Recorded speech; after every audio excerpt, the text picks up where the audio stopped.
Zdravo svima. Moje ime je Mirjana Andrić. Završila sam poljoprivrednu školu sa domom učenika Sonja Marinković u Požarevcu, smer prehrambeni tehničar. Školu sam završila 2010.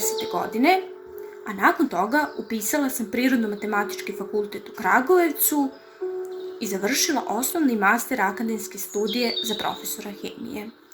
Danas u istoj školi ja radim, tačnije predajem profesorstva hemije i ja sam ovde danas kako bih vam rekla zašto da i vi izaberete poljoprivrednu školu na osnovu svog iskustva.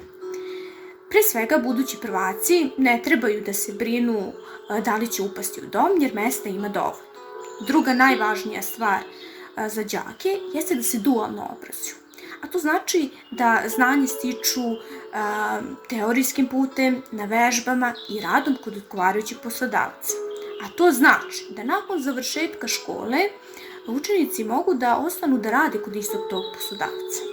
Za učenike koji žele dalje da studiraju, naravno uz pomoć profesora spremaju prijemni ispit i savladaju bez ikakvih problema.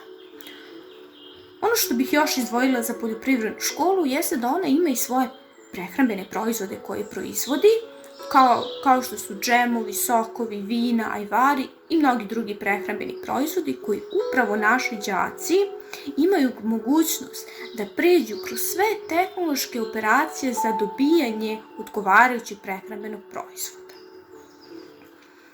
I za kraj bih rekla, tačnije za kraj bih se zahvalila svim profesorima poljoprivredne škole koji su bili tu uz nas da nas podrže, koji su bili tu da prenesu svo njihovo znanje na nas, koji su nam bila podrška u svakom momentu, koji su nam omogućili da dalje napredujemo, a pre svega beskonačno im hvala što su i dan danas uz nas i uvek dostupni za nas.